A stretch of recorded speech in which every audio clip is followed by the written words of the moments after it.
Good afternoon, ladies and gentlemen. Welcome to this special meeting of the Los Angeles City Board of Public Works on Friday, September 11th, 2020. We should all take a moment when we have an opportunity, at least a moment today, to remember so many lives lost and the incredible service of first responders on 9/11 so many years ago, but so still resonant in our lives every day today. So thank you all for joining here today, and I encourage everyone to take that time when they have the opportunity. With that, Dr. Campos, how are we doing? Doing good. Establishing roll call and quorum for today. President Good. We have Vice President Garcia. We also have President Pro Tem Davis. And we also have Commissioner Villegas and Caloza. President Good, you do have a quorum at this time. For the record, President Good and Commissioner Davis and Caloza and Villegas are calling in. I'm sorry. President Good, Caloza, and Davis are calling in from their City Hall offices remotely, and Commissioner Villegas and Garcia are dialing in remotely from home. President Good, we are also joined by myself here in City Hall in my office, and Lori Rittenberg is our counsel for today's session. You do have a quorum at this time. We do not have any commentary under the Neighborhood Council comment section.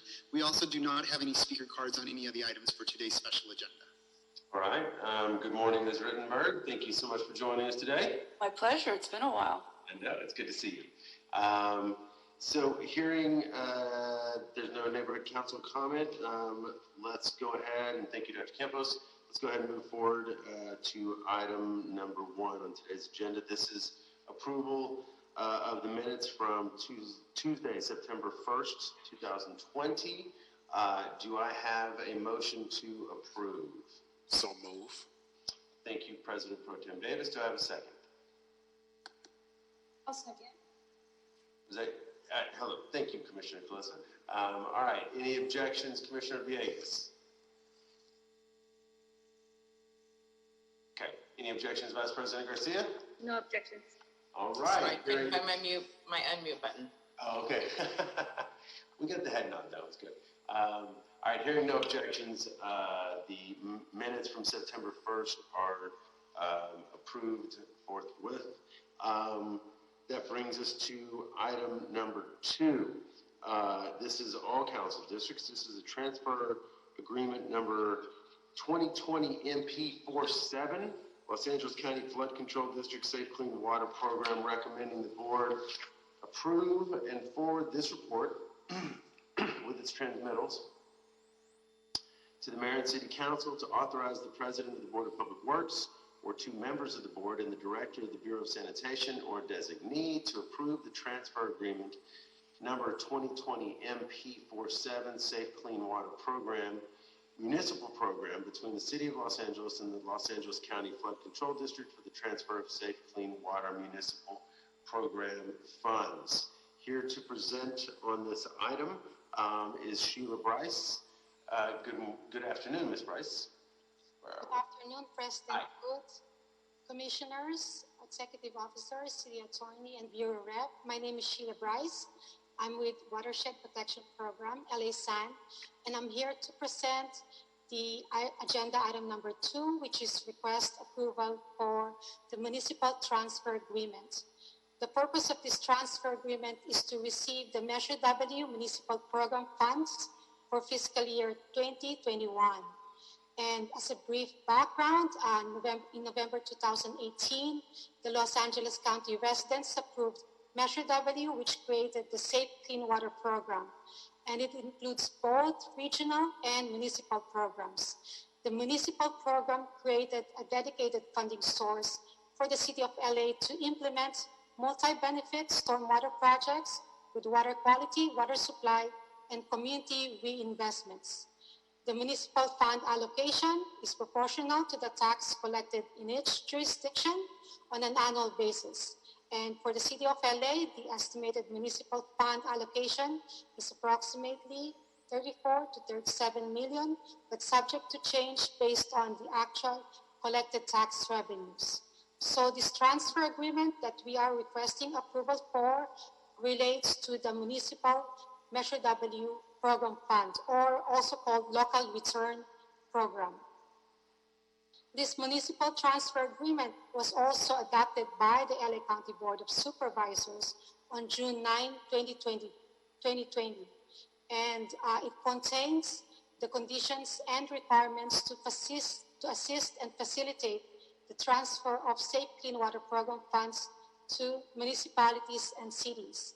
Included in this board report is a copy of that transfer agreement, and is included as transmittal number 1 of the board report. Also included in the board report is transmittal number 2, which is the city annual plan, or the expenditure plan for the Measure W funding. The transfer agreement requires the city to submit an expenditure plan for Measure W municipal funds for fiscal year 2021. LA San prepared the annual plan, and it follows the mayor's proposed budget for Measure W fund, or also called Fund 60W. It also contains descriptions of the projects, programs, and O&M activities to be funded by Measure W, and also contains the quantitative metrics and goals for all our activities for Measure W. The approval of the transfer agreement will assist LA San to execute and enter into an agreement with the district. After approval of the transfer agreement, LA San will execute the agreement and send it to the district for final approval and full execution. The district will then return the agreement to the city, and within 45 days, we will receive our funding. And with that, I conclude my short presentation, and I'm ready for questions. Thank you. Thank you, Sheila. Colleagues, do we have any questions or comments? We'll start with Vice President Garcia. Thank you, President Good. I do not have anything right now. Thank you. Okay, thank you very much. Commissioner Calosa. Thank you, President Good. I don't have any questions either, but it is an exciting agreement to see come together as it relates to LA San's clean water goals and the mayor's overall clean water goals as it relates to the sustainability plan. And so just reading more details of it, but I don't have any questions right now. Thank you for the detailed briefing. Thank you, Commissioner Calosa. President Pro Tem Davis. Yes, I wanted to ask about the financing of this project. What budget do funds come out for the payment in this particular project? So this transfer agreement actually does not have an impact on the general fund, but it will be from the Measure W funds, which is a parcel tax revenue from the county's Measure W. Okay. So it will be coming from the Measure W parcel tax revenue, and it was collected from the previous fiscal year, 1920, for disbursement for the 2021 fiscal year. Okay, and we have, all of these funds will finance this particular project, correct? Correct. Okay, thank you. Thank you, President Pro Tem Davis. Commissioner Villegas. Thank you. It's full circle being able to approve this. Just seeing that I was able to work on Measure W at the county. So I really appreciate being at the board and us being able to take action on it. And this is just the municipal section. Our local return, as the measure does have 3 sections in it. Problems that we have with Zoom is that we have children in the background. My sincere apology. I have no questions. I'm going to just zip it. Thank you, Commissioner Villegas. And these aren't problems. These are gifts. So That's right. That's right. Everybody, we're all in a new world. I would just say a couple things. One, it is. I mean, look, in these times where it seems like stumble upon a new existential crisis on a weekly basis. It is really exciting to see the realization of this incredible regional effort to simply do what is necessary for our environment, for our quality of life. Water permeates and penetrates every single thing we do, and the great work of so many folks in the city family, so many folks in the county family has really materialized with Measure, and of hundreds of thousands of Angelinos writ large who voted for Measure W. To see it continue to grind towards fruition is just incredible. Commissioner Villegas deserves our gratitude for the great work she did on the other side of Grand Park, and now the great work she's doing on the west side of Grand Park. And so I do think each step here is very exciting, and this agreement brings us closer to seeing projects moving forward. So I think it's really wonderful, and it's great to be able to do things that are affirmative and positive in these incredibly challenging times. So does anyone have any further questions? Because if not, I'd entertain a motion to move this forward. So move item number 2. Okay, do I have a second? I'll second that. Thank you, Commissioner Villegas. So any objections, Commissioner Closa? No objections, thank you. Okay, good. Vice President Garcia? No objections either. Okay, there's no money involved in this transfer agreement, so this is not subject to cost containment. This will be subject to ED3, but hearing no objections, this item is approved forthwith. Thank you so much, Sheila. Thank you so much. Okay. All right, colleagues, ladies and gentlemen, let's move on to item number 3. This is brought to us by the Bureau of Street Lighting and BCA. This is a request for proposal for Proposition 218 assessment database and document preparation, recommending the board, 1, authorize the executive director of the Bureau of Street Lighting to A, release the transmitted RFP seeking professional services to assist city staff in establishing a database that will complete calculation of over 550,000 parcels and make recommendations moving forward toward a large ballot process. B, evaluate the proposals and select the most qualified and responsive proposer for the RFP based on established evaluation criteria. C, negotiate a contract with the most qualified and responsive proposer. And 2, direct the director of the Bureau of Street Lighting to return to the board for authority to award and execute the contract. Kearney Marine is with us today to give a presentation on the item. Good afternoon, Kearney. Well, good afternoon, Mr. President, Commissioner, City Attorney, Executive Secretary. I'm Kearney Marine, Assistant Director with the Bureau of Street Lighting. I'm also joined with the Program Manager of this exercise, Ruben Flamenco, I believe is part of the Zoom meeting also. So as you just stated, this item is a request. He requests the board's authorization to release an RFP to seek professional services to establish a database and associated services that will enable the Bureau to calculate new assessments for over 550,000 parcels and position the Bureau to move forward with a balloting process to establish a new revised Los Angeles City Lighting District. We will evaluate each of the submitted proposals and select the most qualified and responsive proposal based on the RFP's evaluation criteria, then negotiate a contract and return to the board for authority to award and execute the contract.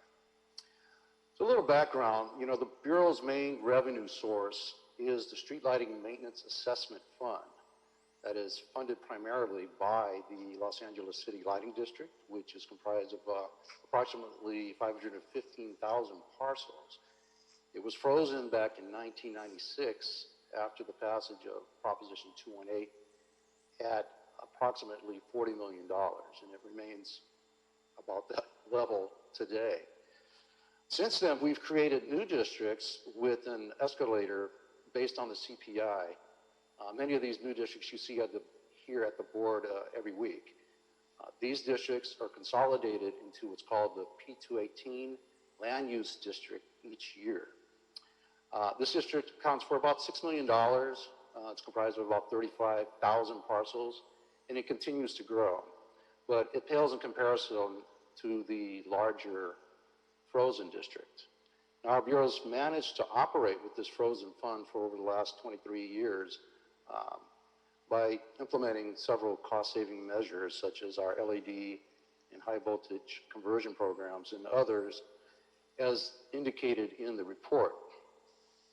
Ultimately, the Bureau will have to create a new Los Angeles City lighting district that includes all 550,000 parcels through a mail-in ballot process that will include an escalator based on the recommendations of the RFP consultant that will allow the actual property owners the opportunity to decide whether they want to improve the city's lighting services or allow for a decrease in services. This RFP will equip the Bureau's assessment structure for a future mail-in ballot process for the 550,000 parcels for the new lighting district. It also revises and updates our engineer's report and calculation method. It calculates new rates based on parcel attributes such as the lot size, the land use, the street lighting system that's adjacent to the properties, and creates that database that is comprised of all the parcels that will enable us to produce a custom individual ballot for each parcel. So, the Bureau requests that the board adopts this item with the following amendments. We need to add attachment 10, which is the business inclusion program sheet for RFPs, which was inadvertently not included in the RFP. We also want to amend the dates for the following items. The mandatory pre-proposal virtual conference date, change that from September 29th, 2020 to October 20th, 2020 at the same time. The deadline for submitting proposal date from October 16th, 2020 to November 6th, 2020 at the same time. And specific questions concerning the RFP to be submitted instead of September 24th, 2020 to October 15th, 2020 at the same time. I request your adoption of this item. Thank you, Ms. Maroney. Colleagues, let's start the conversation. Vice President Garcia.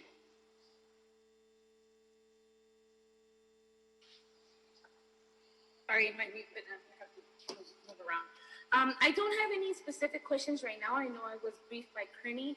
I think I just want the conversation to develop if there's more, and then I'll chime in after as well. Thank you, Kearney, for your presentation. Thank you, Vice President Garcia. President Pro Tem Davis. Yes, Kearney, first I'd like to talk about how will the funding be acquired through this process for the RFP is coming out of what? So this fiscal year we have allocated actually almost 1.5 million. We intended to actually conduct the ballot this fiscal year, but of course, we all know what happened last year. So we've allocated, we anticipate this particular RFP we've estimated about $300,000. This is all SLAF funded. I see. Now, given the fact that obviously we weren't able to do it because of COVID-19, none of us anticipated we'd be here today. But even prior to the urgency of now, this has been an issue that we probably needed to look at organizationally. Is that true? Absolutely. Well, I don't want to point fingers, but when this proposition was talked about, even prior to 1996, we could have grandfathered in an escalator. Of course, I was just an associate engineer at that time. I see. We since then, through several regimes, we've hired consultants to actually go out and do polling to see, to test the waters. The last one was back in 2016. Of course, it was an election year, so it was decided by the powers that be that we'd not do it at that time. So we've always had this in mind, but now it's we're hitting the wall. So would you say, looking back, as I try to really understand the pathology of where we are in terms of this motion and the impact it has on the services that we provide, some time ago when this took place, would you say that, do you happen to know what the reason was for perhaps not supporting it, even back in a time when we could have critically done it in 1996 or whatever? You were an associate then, but you've been involved in leadership since that time, right? You've been a part of the management team. What were the reasons why we were not able to get support in the past for this? Well, you know, politics are involved in this, and I know a little bit about that. Yeah.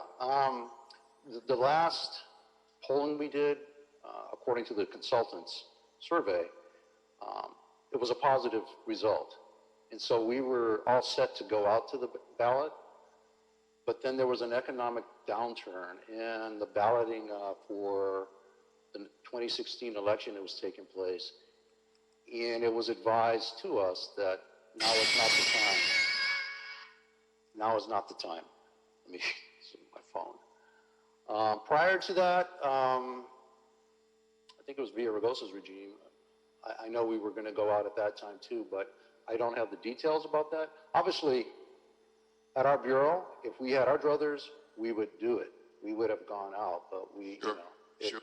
Like Well, I I said, understand we work as a team. I just wanted a better understanding, and it looks like you have some knowledge in terms of the way the wind was blowing over time, which is what I was trying to decide. Now, as we look at this issue, I appreciate your team putting together the business inclusion portion to this, and so that this will be a part of your exploration when you do request for proposals. You will reach out. You will obviously always put it on Bavin, correct? Correct. And these funds are local funds, or are there any federal dollars involved in these funds? No, this is strictly from our street lighting maintenance assessment fund. I see, I see. And then we had to move some dates back in terms of several tasks involved on the motion. Why were we needing to do that? Was it because of when we are presenting here now before the board? Or I noticed you changed a couple of the dates, one from November, the other one to October 25th. Can you just give me an understanding of that? Okay, so we want to allow for some flexibility. Obviously, we've seen the memo from the mayor and the CAO earlier today. We have furloughs coming up. COVID's impacting things. You know, they're talking about COVID starting to heat up again for the fall. Not only that, we want to give time for the potential proposers to work out their proposals and give them time to submit to us, and also give us time to evaluate each one. The dates that were in the original RFP were too condensed and too close for us to operate with. Well, I appreciate the caution by which you have embraced this motion in terms of doing the work. And most of all, obviously, you know, I have a great appreciation for the fact that you were able to implement a business inclusion portion of it. And this is the kind of leadership that we need on our projects, despite the fact that we have COVID-19, which has a negative and adverse impact on the work that we're doing. It's equally important that along the way, we still remain inclusive. So I want to thank you in your preparation for the motion to have been able to comprehensively make that a part of it. So thank you for that, and thank you, Mr. President.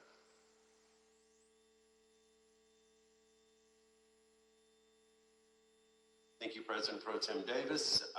Commissioner Pelosa. Thank you, President Good. Thank you to Kearney for his presentation.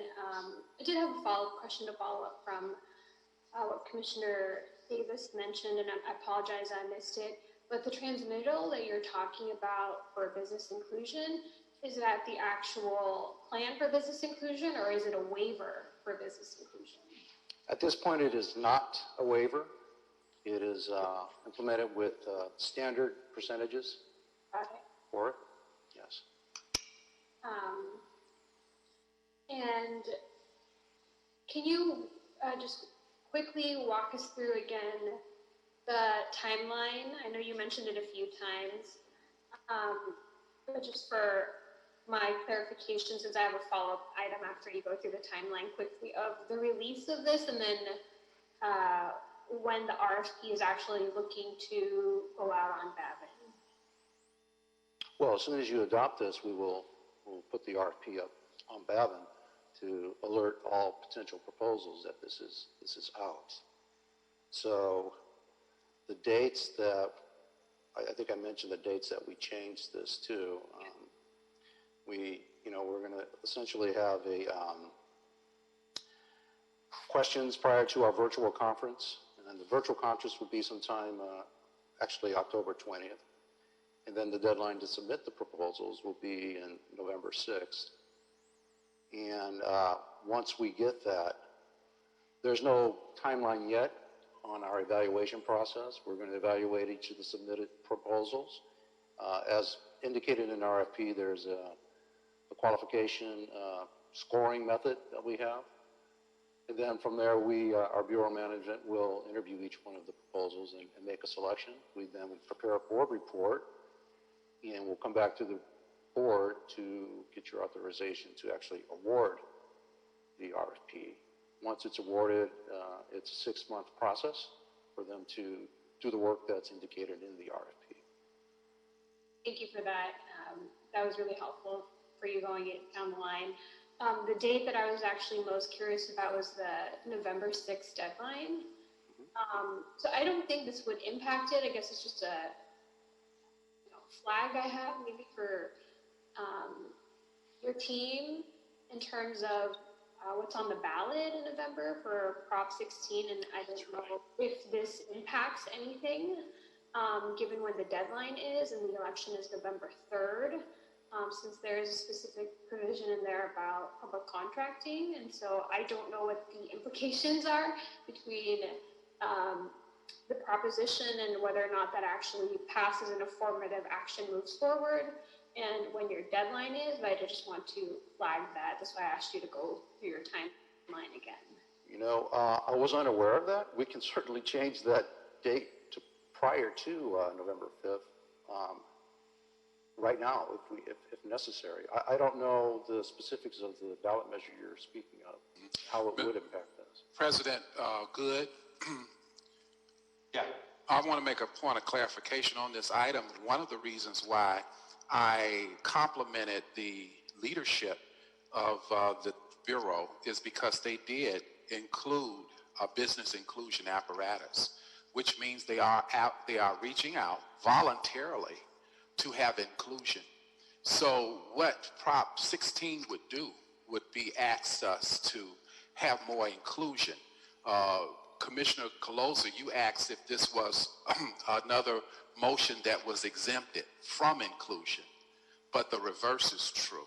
It is inclusion, and in fact, that's the reason for my emphasis, because we need more of these business inclusions. And so the fact that they have done it in and of itself makes it so that whatever the decision is after November the 3rd won't matter in the spirit in which we are administering this particular motion. It is an inclusive one. Okay, thank you, Dr. Davis, who is our scholar-in-chief on all things on Proposition 16 and procurement. But I just wanted to flag that. Yeah, no, I think it was a great point. With the timeline, so thank you, Commissioner Davis, for clarifying that they're doing what needs to be done and it doesn't interfere with the timeline of their RFP. It's inclusive and not exclusive. So. Okay, I don't have any other questions, and thanks, of course, to Street Lighting for operating on the same budget for the last 2+ decades. So thank you, Kearney. You guys have been on cost-saving measures even before COVID hit, so thank you. Thank you, Commissioner Closa and President Pro Tem Davis. Commissioner Villegas, any questions or comments? No questions or comments. I was briefed on this issue, and I support the Bureau with this effort. Thank you. Great, thank you. All right, I don't have any questions or comments either, other than, echoing that while we're in very austere times, obviously, and every dollar counts, and yeah, operating in the same budget for 26 years is kind of amazing, or 24 years. With that, this would be subject to the mayor's cost containment process, correct, Dr. Campos? Mr. President, at this time, the Bureau of Street Lighting is only requesting the authority to release the Oh, that's right. This is not, yeah, sorry. At the time that the Bureau comes back to recommend an award, then that would be subject to the mayor's cost containment memo. That's right. Sorry about that. Thank you. But we do have the requested amendments to, well, why don't I make a motion to, unless Commissioner or Vice President Garcia would like to make a motion to move this item as amended with the addition of transmittal number 10, the Business Inclusion Program framework, as well as the updated dates and instructions on questions for the RFP virtual conference and the proposal submittal. I think I'm just going to second your motion. Okay, so I will motion to move this forward. There you go. And I will second it along with Vice President. Yeah. I think it was a great motion. Yes, agreed. Seconds from Vice President Garcia and President Pro Tem Davis. Any objections, Commissioner Colosa? No objections, thank you. Thank you. And any objections, Commissioner Villegas? No objections. Thanks. All right, hearing no objections, the item will move, is approved forthwith as amended. Thank you, Kearney. Thank you, guys. Thank you. All right. Okay, and thank you, Dr. Campos. All right, with that, let's move forward. We have another item from the Bureau of Street Lighting. This is also all council districts. This is a request for qualifications. Pre-qualified on-call bus stop lighting contractors list bus stop lighting projects. Recommending the board, 1, authorize the director of the Bureau of Street Lighting to issue and advertise the transmitted RFQ to prospective contractors. 2, waive the business inclusion program outreach requirements for this RFQ. 3, authorize the utilization of a transitional job opportunities program list for this RFQ. 4, authorize the staff from Bureau of Street Lighting to evaluate the respondents based on the requirements and procedures set forth in the RFQ. 5, negotiate a personal services contract with the most qualified and responsive proposer. And 6, return to the Board of Public Works with a recommendation for a pre-qualified on-call bus stop lighting contractors list for the construction of bus stop lighting projects for various public works projects. Evelinda Pena is here to present on behalf of BSL. Good afternoon, Ms. Pena. Hello, good afternoon, President Good, Vice President Garcia, all the commissioners. You win the contest, Ms. Pena, for most invigorating Zoom backdrop. Oh, okay. Thank you very much, President Good. Every year, I have my kids do a drawing, and whatever I thought to myself, which is the best, I post it on this wall behind me. So this Love is, thank you very much. Love it. To proceed with before what we are presenting here, the RFQ that the Bureau of Street Lighting, we would like to establish a pre-qualified list for a course of 3 years, and This would allow small business contractors to work as prime contractors on city projects, and this will help them grow and expand their business, gain experience with the hope to work on larger projects in the future. The Bureau hopes that many contractors who are placed on this qualified list will be certified small local businesses. Also, the RFQ does stress that contractors that make the list are required to utilize the Transitional Job Opportunities Program list when they are hiring employees, and we recommend that they use the TJOP list when they consider if they look forward to subcontracting work.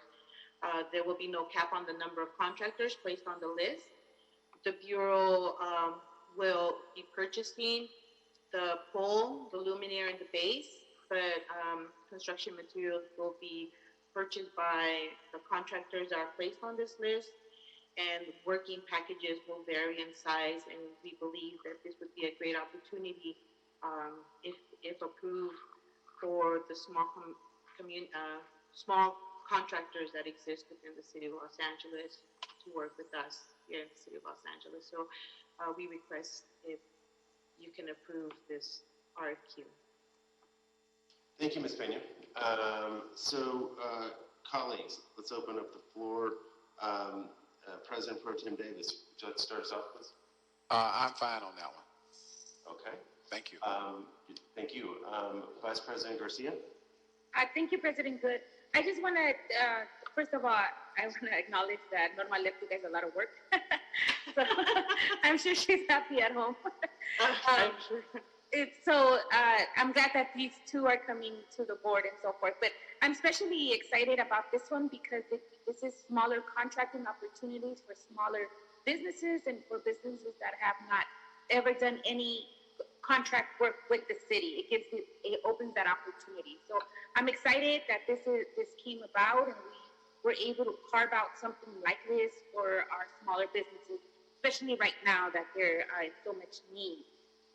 So thank you for that, and I'm excited to go through the process for this.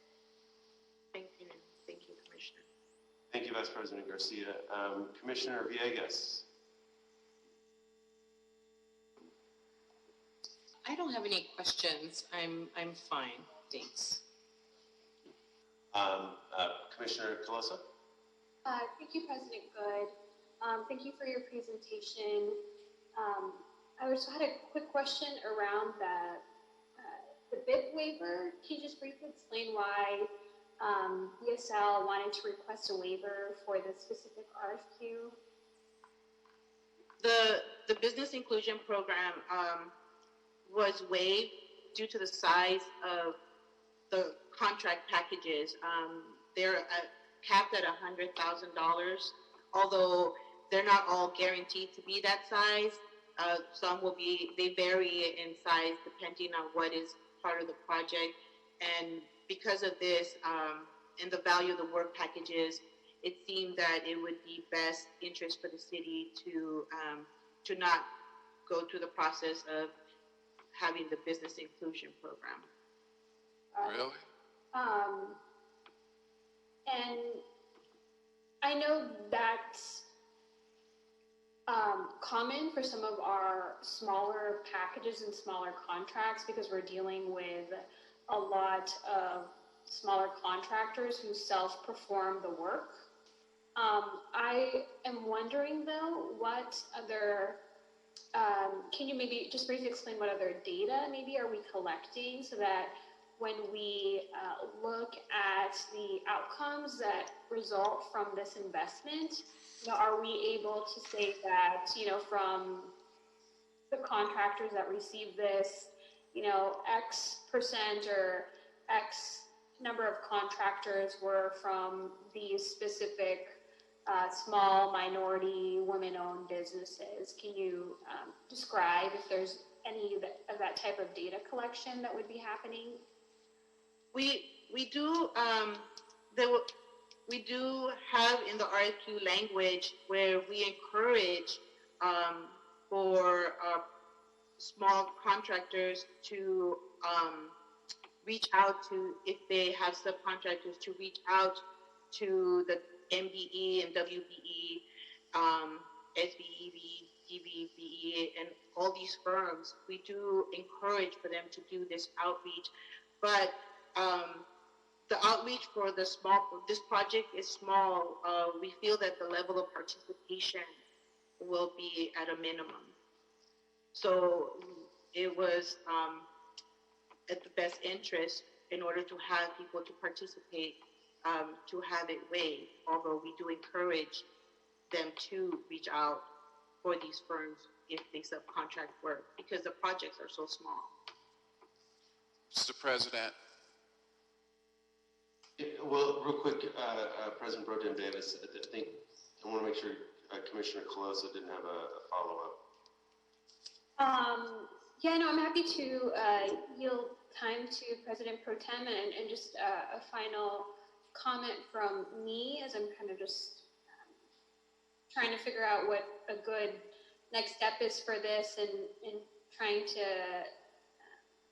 give you a coherent thought here about how we can really take this program, because I'm, one, sensitive to our small contracts and our small businesses doing this work, and know that they may not have the capacity to do this kind of business inclusion that we would like for larger projects. And many of them themselves are also small minority-owned businesses. But I guess I'm just trying to think through how do we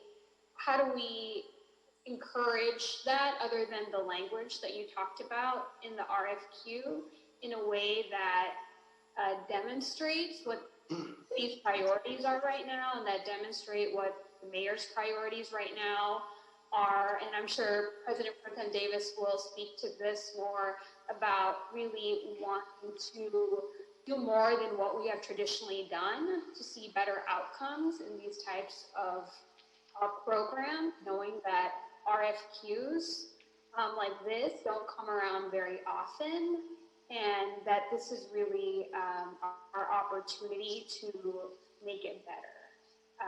And so that's kind of just my final comment.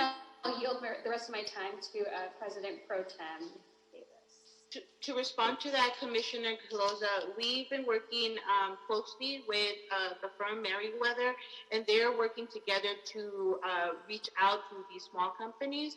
Perhaps it would satisfy that I expressed to them to make an effort to reach out to small women businesses and small minority businesses, not just only small businesses within the city of Los Angeles. I don't know if that will satisfy your concern. Thank you for sharing that. I will. Yeah, President Pro Tem Davis. Yes, so I didn't really comment on this one. You all were batting 1,000 on the last one.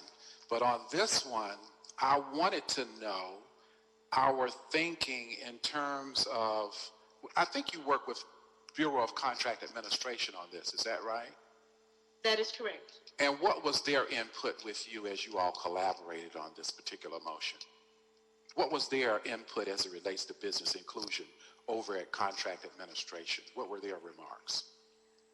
They didn't specifically say any particular remark other than what has been the traditional response, looking at the money value and the past experience of the involvement of the BIP in having the BIP program part of a smaller contract. So they agreed that having it waived would move this RFQ forward, because the sum of the projects are so small. So they felt that it would be an impediment to have business inclusion in it. That's what Contract Administration felt. That's correct. Mm-hmm. Thank you. Commissioner Villegas.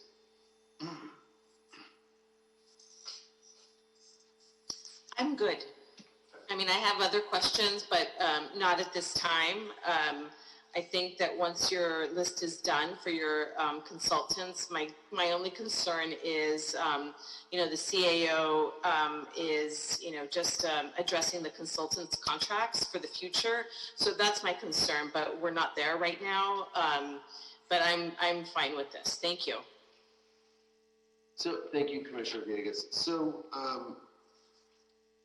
if I can be presumptuous, Ms. Pena, I feel like what some of the angst that you're feeling from this board, is reflective, of course, of the waiver of the business inclusion program. I'm also hearing from you that in the end, and I share that. I'm hearing from you that in the end, the assessment is that these jobs, which based on the report, my understanding is by and large are rarely larger than $100,000. Is that correct? That's correct. It's a maximum of 100,000 construction costs. So the projects will probably be smaller.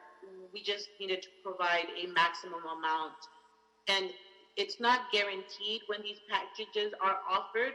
The RFQ stresses that values can be under that. So it is made aware that we don't want companies to assume that all the packages will be at that cost. Right. So then, and bear with me here. So then, I guess the operating assumption is that with packages that small, and I think Commissioner Colosa hit on this, that by and large, the participants that this will attract, particularly in light of the bonus points added with the local business preference program, that by and large, this bench, if you will, are going to be businesses, small businesses, local small businesses that would, under other circumstances, potentially be the very subcontractors that would be identified through a BIP process? That is correct. So this is to give these small companies the opportunity to know and have an experience of what it's like to be the prime contractor. Perhaps because their companies are so small, they cannot afford to bid on larger projects. So giving this opportunity, it educates them and it gives them, it opens up their eyes to see the know-how and how to go about. And so this is an educational, at the same time, a way to help the city, help our bureau that has so many projects, the security bus stop lighting, and we can take these small size projects and hand it out to these small businesses in our community so that they can have the opportunity to learn how to work with the city, so that in the future when they're larger, they will have the opportunity to bid with confidence.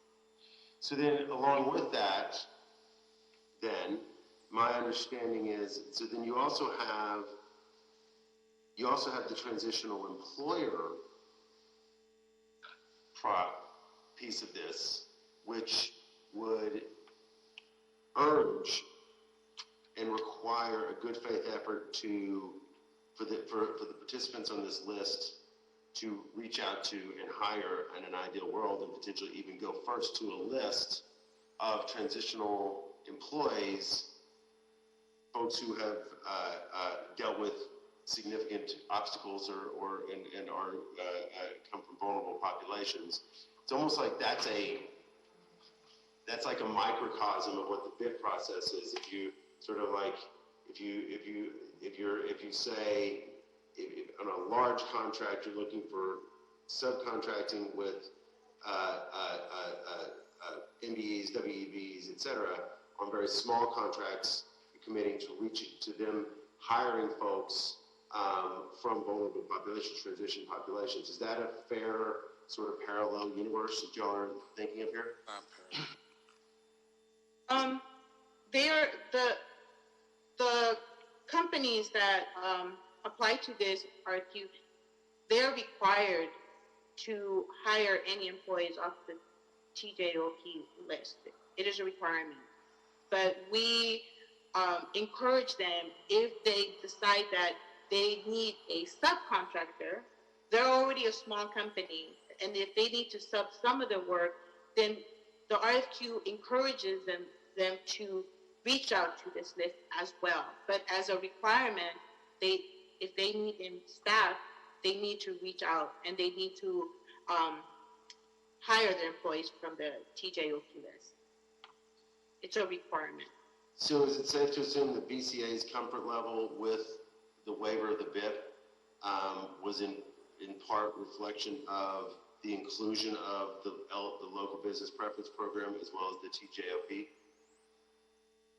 Excuse me, what was the question? That the BCA's comfort level with waiver of the BIP, and by the way, you may say very reasonably that you can't speak for BCA in this, but the BCA's comfort level with waiving the business inclusion program was partly reflective of the inclusion of the local business preference program and the TJOP, because essentially those get to similar goals. Well, the language for the local business preference program is included in the RFQ, but just the same, our document does say that any points will not be applied if there are LBPP, because the pledge, because the subcontractor utilization cannot be pledged until after the contracts have been executed and task orders are issued for specific work. So the points that are provided to contractors for the LBP will probably not be added as pointage for them, like scoring for them to get the project. So in a way, it's sort of waived, but it doesn't. We couldn't say it was waived, so it doesn't really apply. So this is why the language is there. I don't know if that answers your question. Okay. Okay. President Good, can I add another layer to this? Yes, please. So I also did have, the same concern about the small businesses, but in the effort of BSL opening this up on smaller contracts, one of the things that BSL is doing so that smaller businesses have the feasibility to apply and to execute and deliver the work is BSL will make the purchasing of the big items. So, for example, the poles and the whatever is the big items, and the small businesses can concentrate on the actual work and the delivery. And so that really opens it up to a lot more smaller businesses that might not have upfront funds to purchase big items, but they are able to do the work and be able to invoice and work through that process. So as I also am a very big supporter of the Business Inclusion Fund, I also, and also of transitional workers as well, I'm a very big supporter of that too. This does kind of offset that piece because the amount is so small.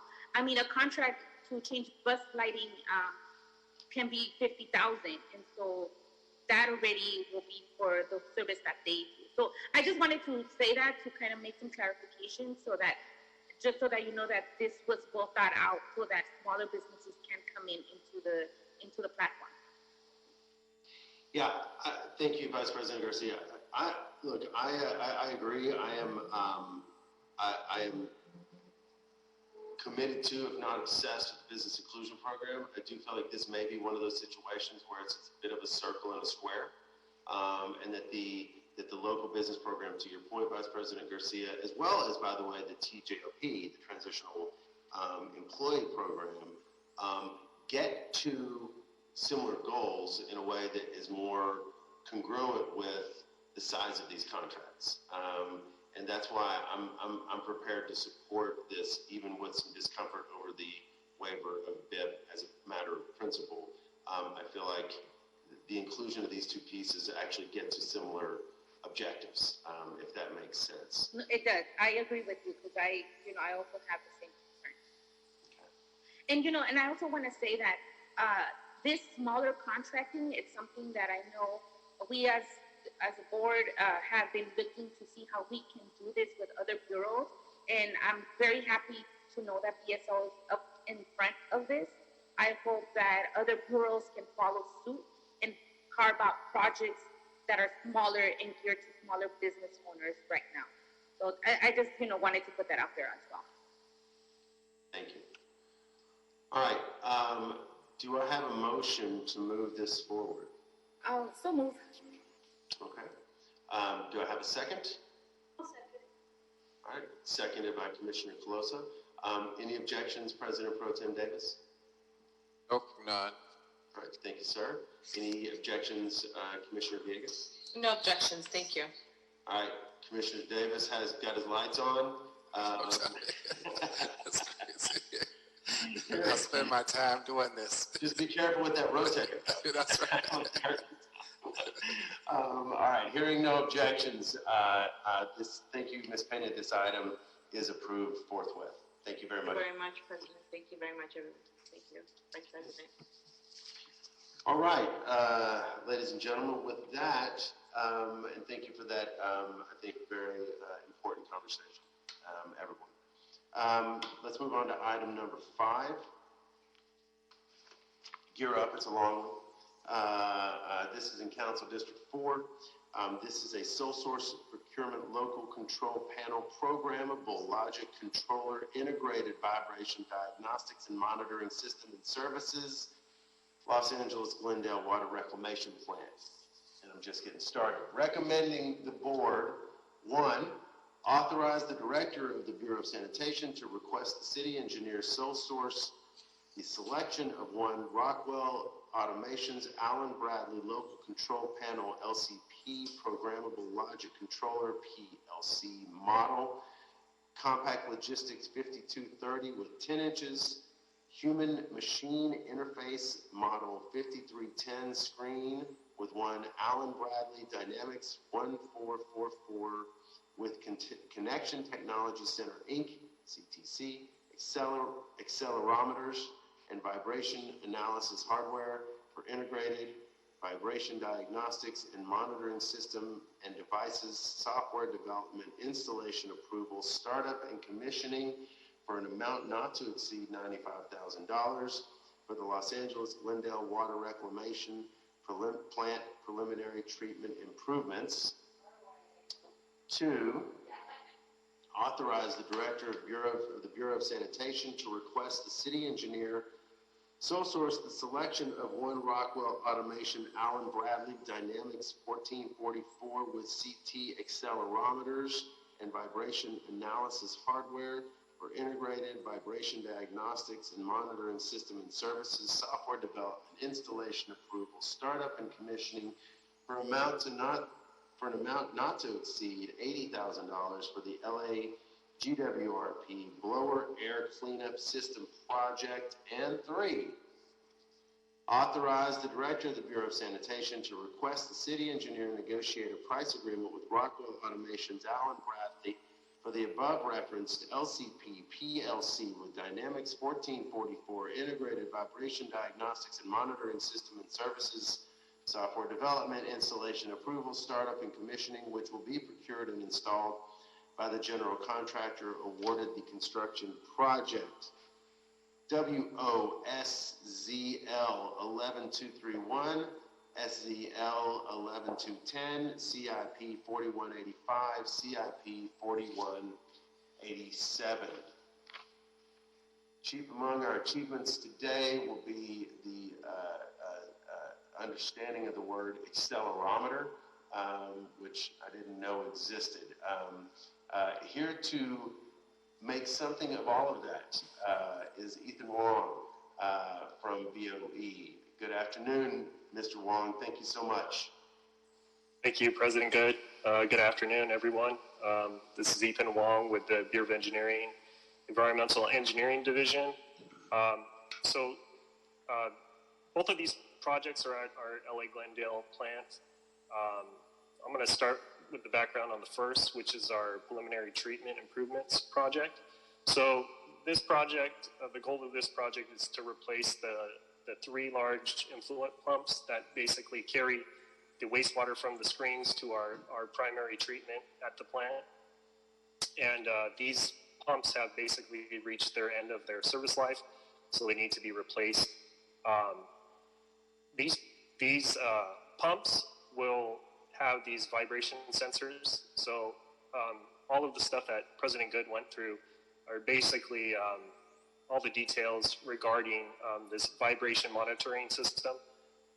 So these pumps will be equipped with a series of vibration sensors and have this monitoring equipment so that vibrations in the mechanical equipment can be detected early on to prevent any catastrophic failure of these critical pumps. And similarly, the second project, which is our blower air cleanup system, basically what we're doing on this project, we're installing a biotrickling filter, which is basically a air scrubber. So currently, there are large blowers that carry foul air from the clarifiers to our aeration tanks, which aids in the growth of microbes, which basically help treat the wastewater or do treat the wastewater. So these large fans need to be protected from the foul air because the foul air carries a lot of hydrogen sulfide, which can be corrosive. And the foul air also has other impurities that can clog the fans. So we're installing a biotrickling filter, which will filter out all those, the hydrogen sulfide and other particulates. And as part of that, there are some new blowers that will carry the now clean air or the processed foul air to the large blowers. So these new fans need to have a vibration monitoring system as well to detect any irregularities in vibration, which is a potential for a problem with the fans and any mechanical equipment. So these are critical to diagnose problems in the mechanical equipment early. And the reason why we're asking for sole source, we already have used since 2003 these Allen and Bradley products for vibration monitoring, and they've worked well throughout all the plants, and this is the standard through the water reclamation plants to use these projects or products. So if we don't sole source Allen and Bradley for these devices, there could be compatibility issues. There's several systems existing, and there's already a local control panel at LA Glendale where these will interface into. So using a different company could cause some software compatibility issues and affect the monitoring of the overall system, because all of the systems do need to talk to each other. It will also affect the Honeywell distributed control system, which is integrated through the entire city's wastewater system and provides monitoring throughout. So the Allen Bradley systems interface with that. Not using those systems would also affect that. Plant staff works both the LA Glendale and the Donald Tillman plants. So there is a need to monitor these systems remotely. So it's greatly needed that we do sole source this equipment. With that, I'll happy to answer any questions about this sole source board report. Thank you, Ethan. Let's start with Commissioner Calosa. Any questions, Commissioner? No questions for me, thank you. Okie doke. Commissioner Villegas? No questions. I know we've seen these before for our other plants. I appreciate it. Thank you. Great, thank you. President Pro Tem Davis? I'm fine on this item. Thank you, sir. Thank you, sir. Vice President Garcia? Same, no questions, thank you. Okay, and Ms. Rittenberg, I believe this is, the city attorney has reviewed this, and I'm just curious if you're comfortable with the findings Mr. Wong has laid out. You're on mute, Lori.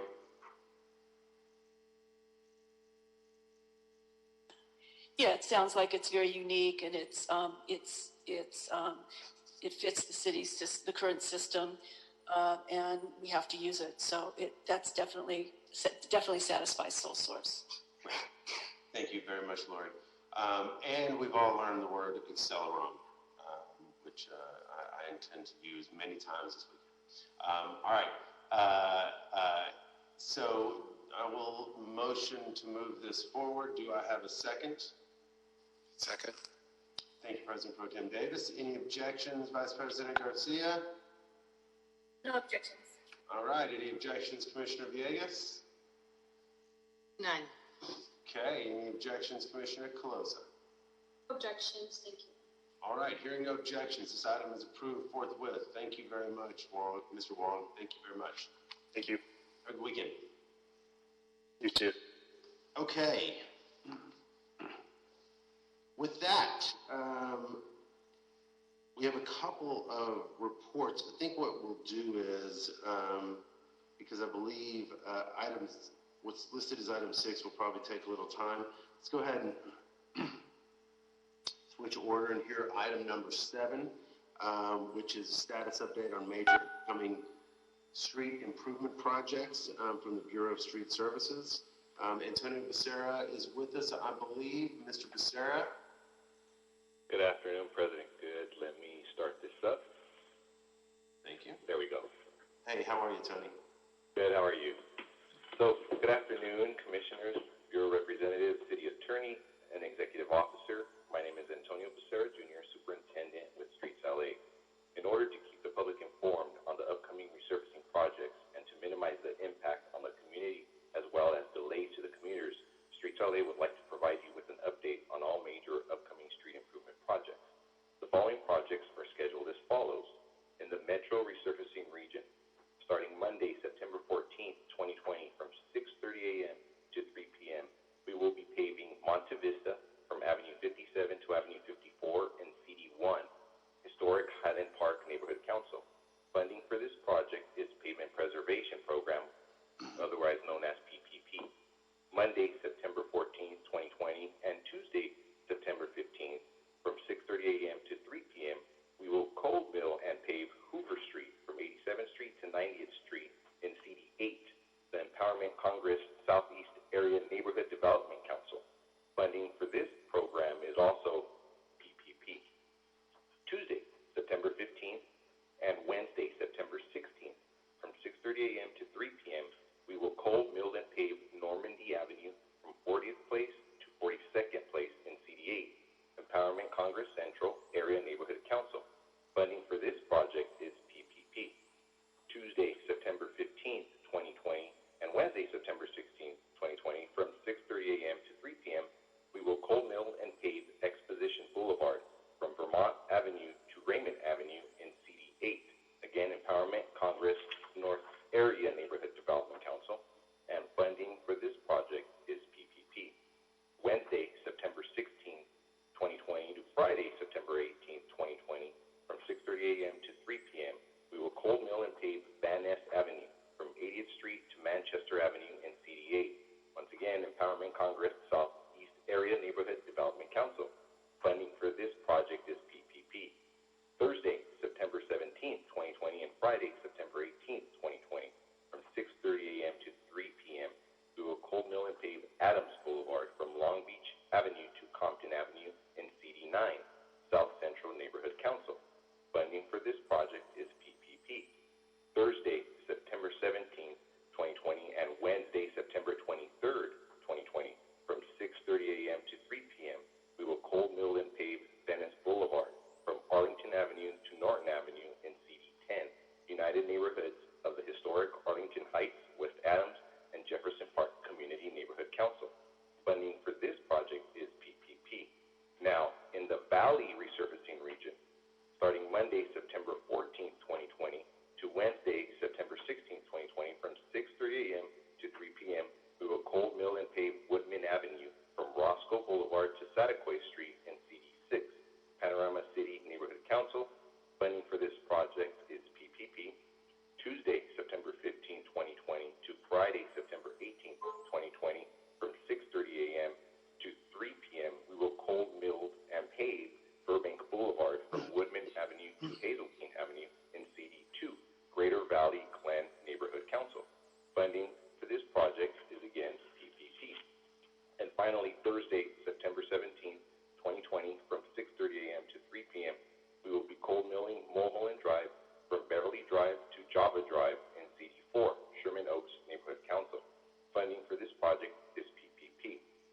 The press releases were broadcasted, work notifications have been issued, and Streets LA has coordinated with the Council District's office to assist with the outreach to stakeholders. We have also coordinated with the Los Angeles Department of Transportation for traffic control assistance. This concludes my report. Thank you, Mr. Becerra. Any questions, colleagues? It's really helpful to get that outline. Yes, President Pro Tem Davis. No, I'm fine. I'm fine with the report. Sorry. Commissioner Clozo? I'm good, thank you. Commissioner Villegas? I'm good, also, thanks. Thank you. And Vice President Garcia? I'm good too, thank you. Lots of valley coverage up there, Vice President Garcia. So, Yeah, thank you for that. I want to submit my own list because my road over here is not good. Okay. All right. Well, thank you very much, Mr. Becerra. Appreciate that. You have a great weekend. Really appreciate it. Do the same. Thank you so much. Thank you.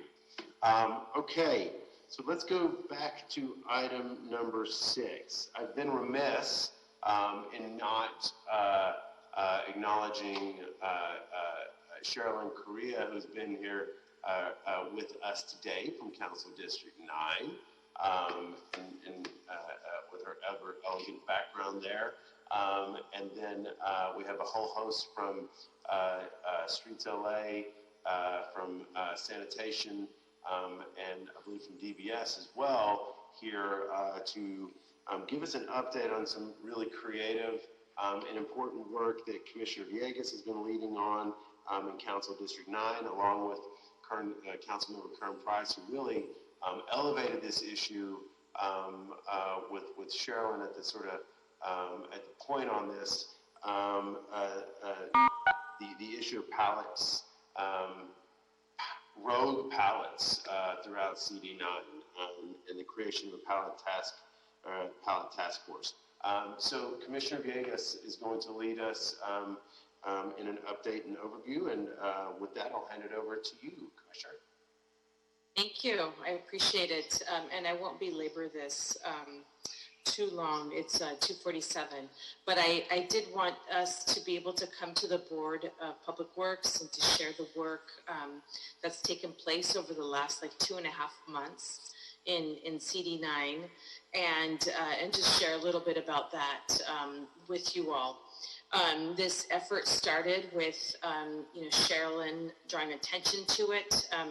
She'll review also a little bit more background, and then followed with Streets LA and Sanitation. He'll be able to provide just a brief presentation.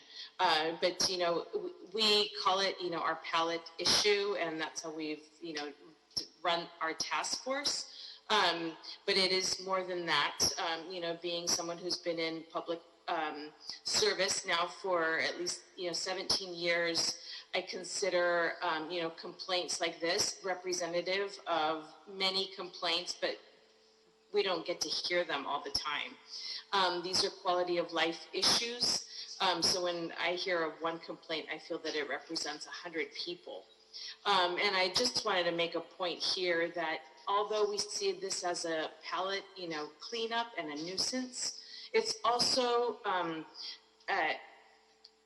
representative of the frustration that so many people have in their neighborhoods, and it's something that we don't tolerate, whether it is in a disadvantaged community or whether it is in Bel Air. It doesn't matter.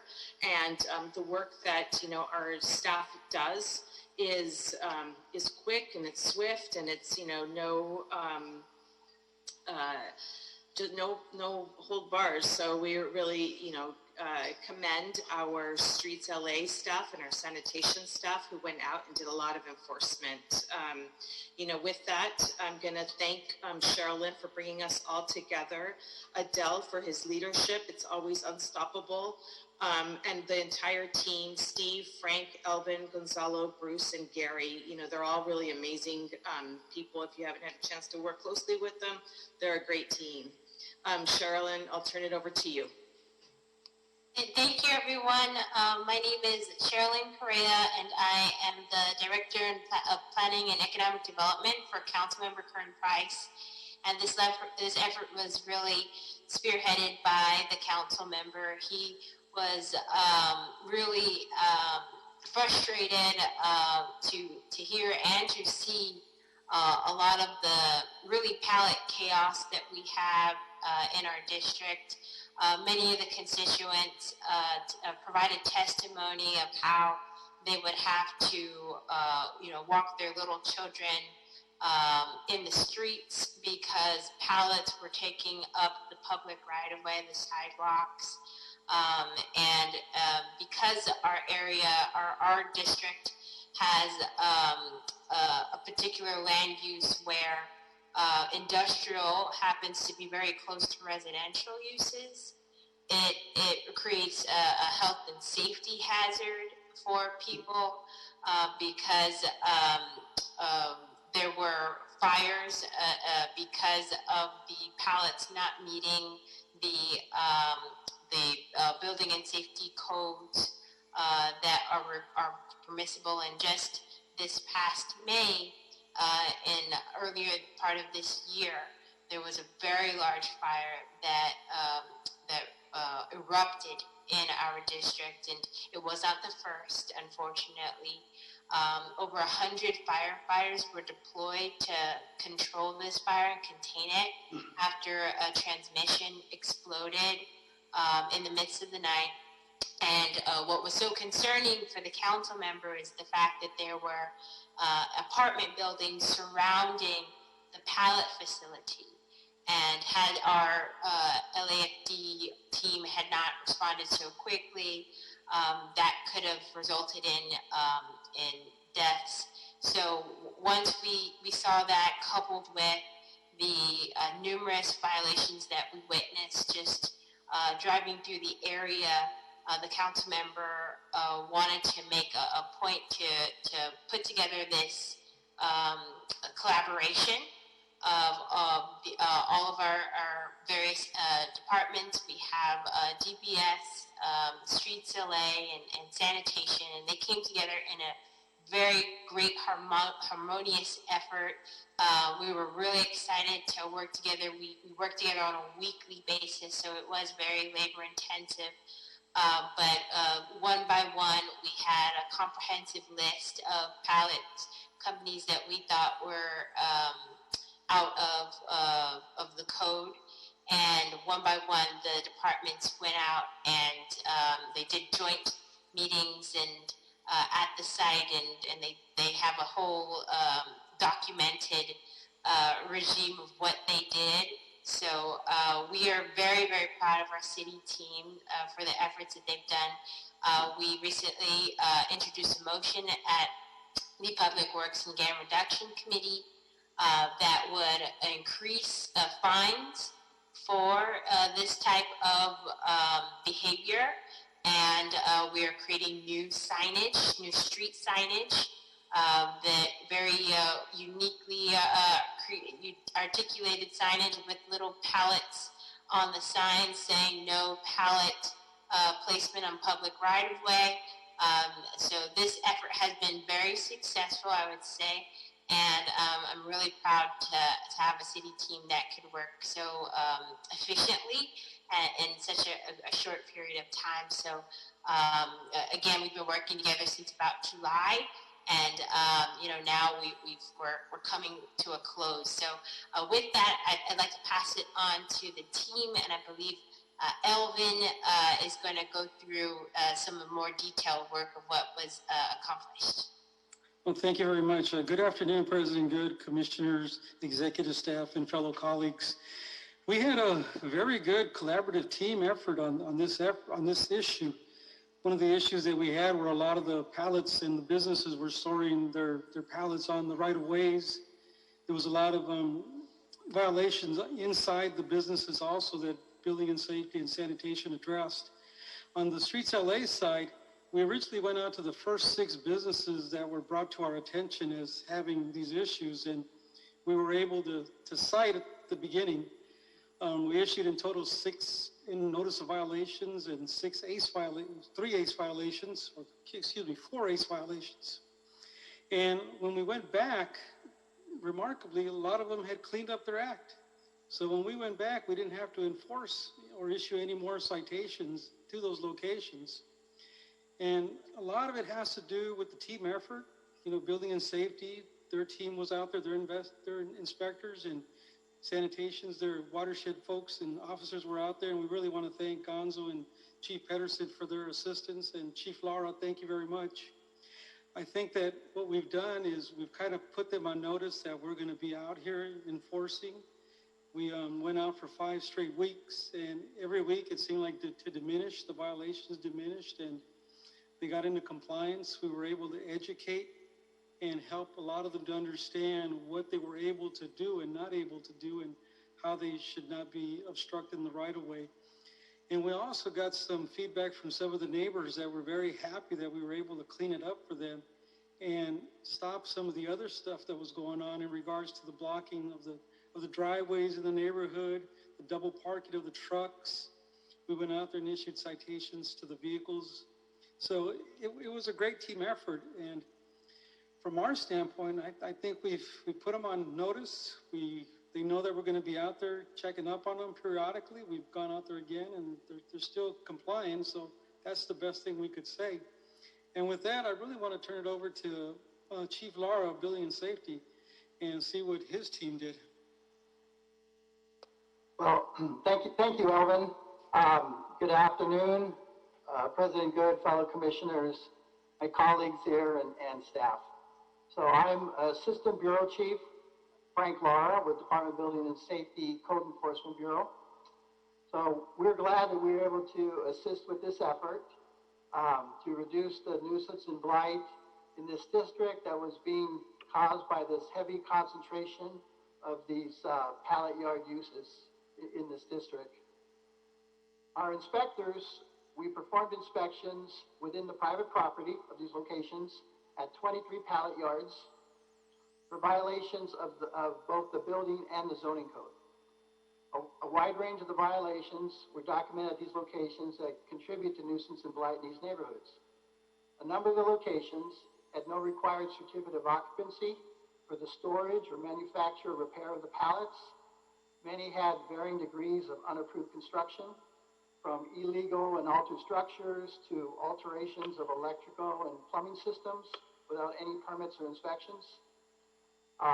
Many had overheight storage and failure to maintain required off-street parking that were also observed at numerous locations.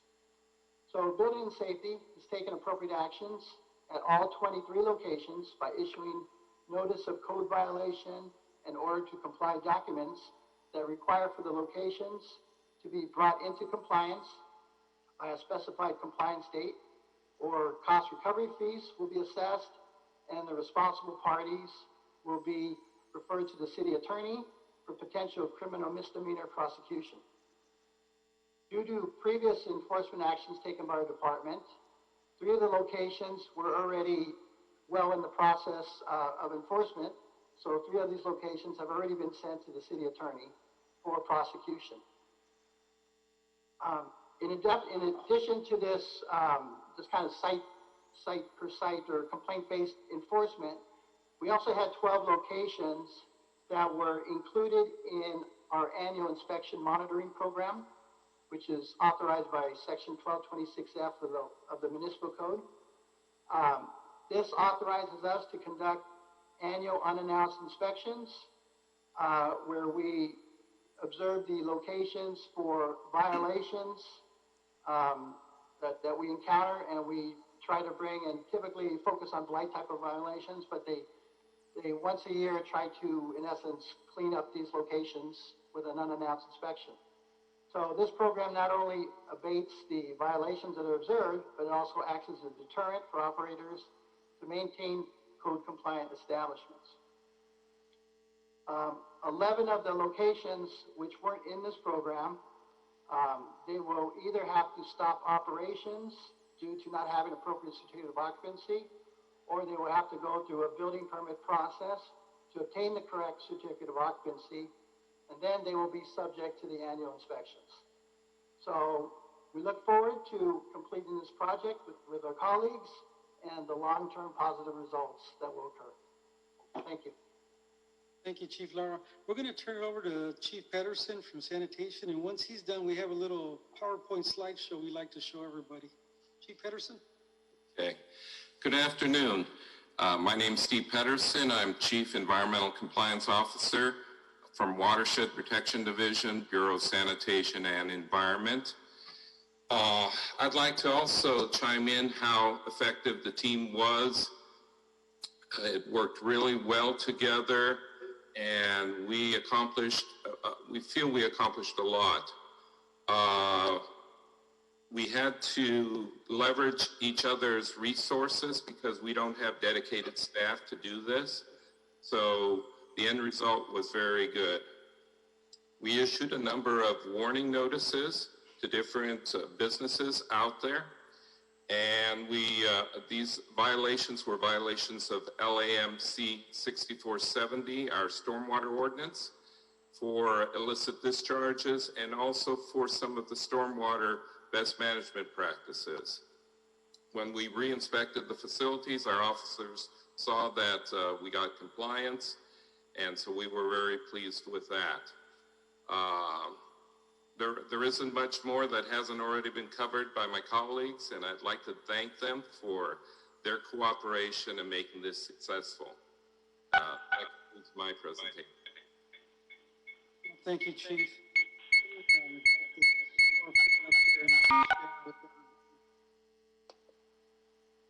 Thank you, whoever stopped that.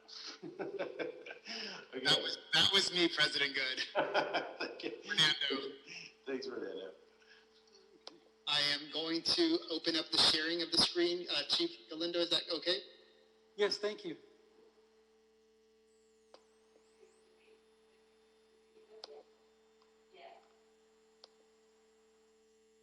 Great, that should be coming up soon. Hopefully, can y'all see it? Yes, we can. Okay, good. And these are some of the pictures of what happened at the beginning. They were, as you could tell, there was pallets everywhere. Let me get this one for you. Kind of a rookie at this, so I'm trying to get it to go. You're doing all right, sir. Linda, I can control it for you. Just let me know. Next slide. Yes, please, Dr. Campos, next slide. You can see the investigators there met with the folks, and this is what was going on originally. They had pallets everywhere on the right-of-way, and at this first location was when we issued our 3 administrative citations, or our ACEs. Next slide, Dr. Campos.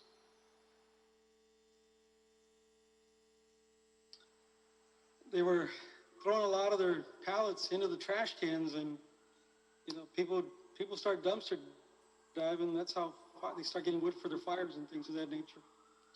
Next slide, please.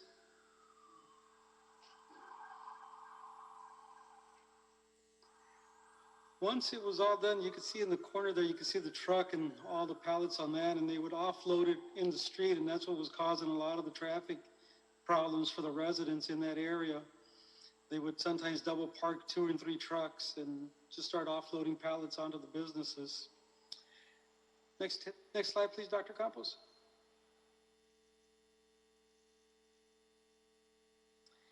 And then once we went out and enforced, and we went back a couple weeks later, this is what we found. They had cleaned up the street there, and vehicles were able to drive down the street and have no problem. Next slide, please.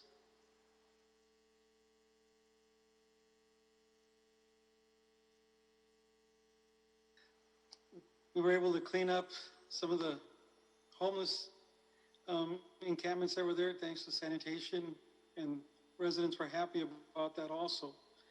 And the last slide, Dr. Campos.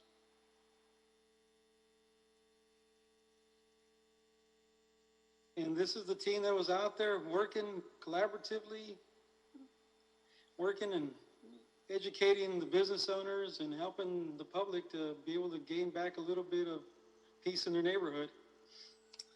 And I believe that's it, Dr. Campos. Yes, it is. So as you can see, it was a great effort and we got good results, and we want to thank CD9 for helping in this endeavor, and Commissioner Villegas, thank you for your input. It was a really good collaborative effort from everybody, and we're going to continue. We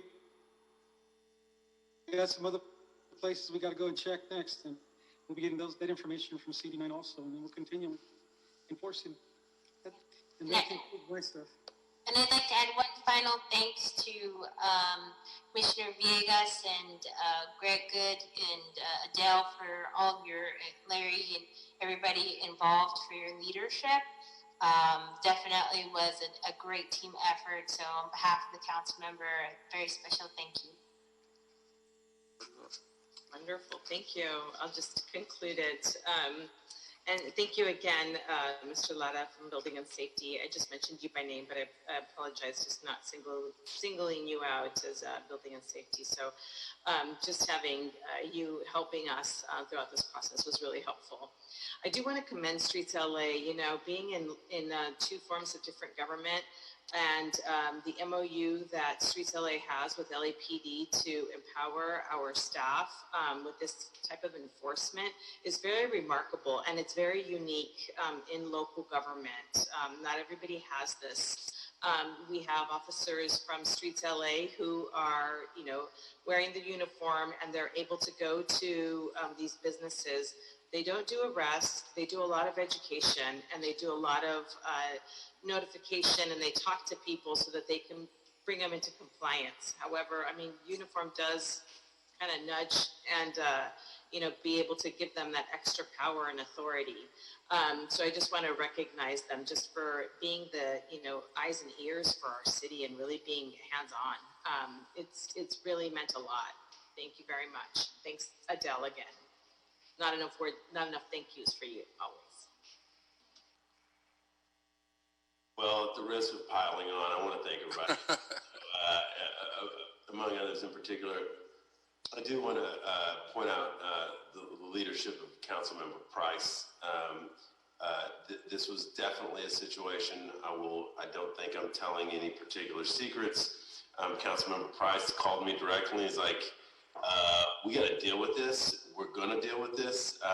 Can you pull everybody together? And not a single one of, and the word leader gets overused too often, but in this case it's appropriate many times over, because not a single person on this Zoom who was invited to participate in Zoom 1, a phrase I never thought I'd actually say in my life, but on Zoom 1, not a single person on here expressed any reservation, any reticence, or any hesitation about participating, about figuring this out, about really rolling up the sleeves despite the scarcity of resources that we're all dealing with right now.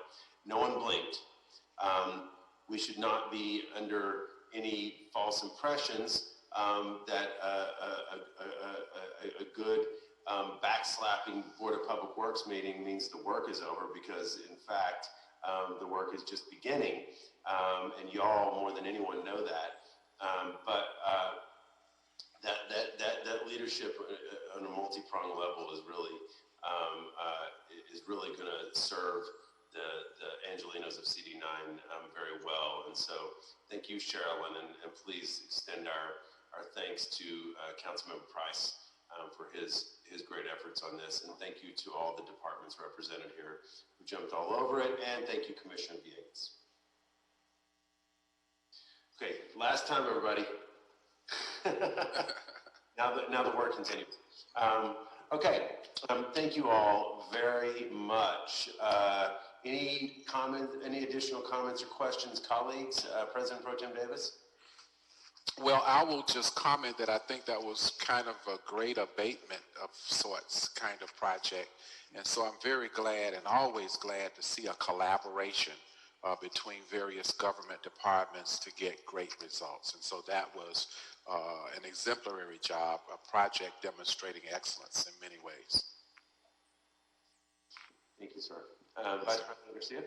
Thank you, President Good. I want to ditto my colleagues' comments, Commissioner Villegas and Commissioner Mike Davis.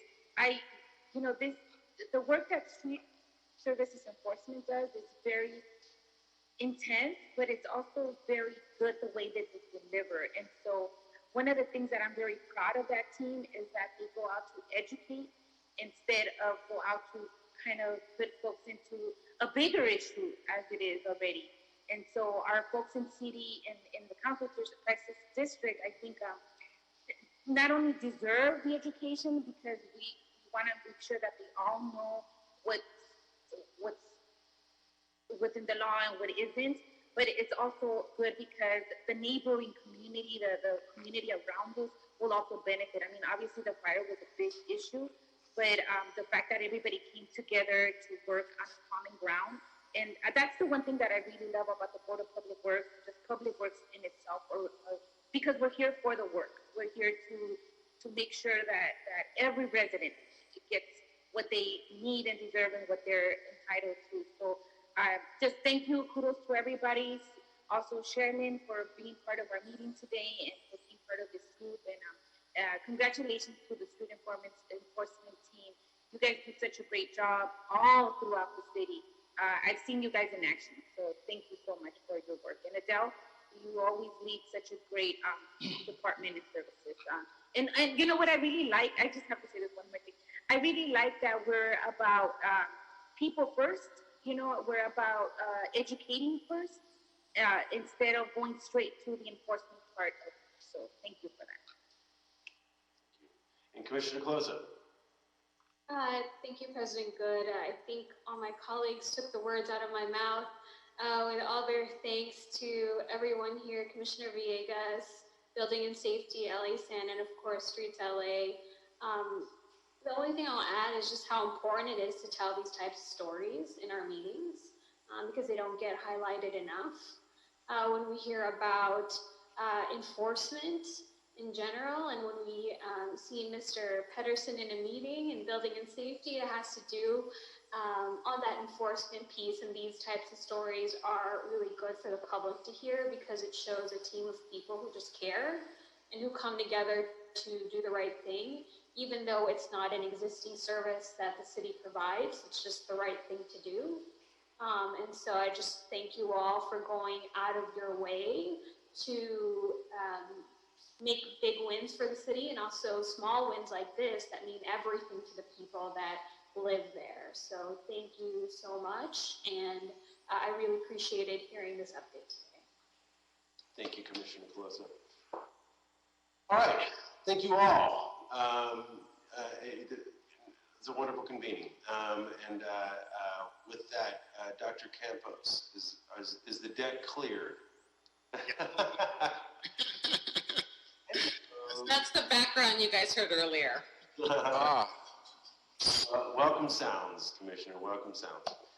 We all good, Dr. Campos? Yes. All right, well with that, thank you all for being here. Have wonderful weekends, stay cool, and this meeting is adjourned. Commissioners, you're not off the hook. We will reconvene for our management meeting in 10 minutes. So at 3:23 in the PM, I will see you back on here, okay? Okay. Thanks, everybody. All righty. I will stop recording at this time.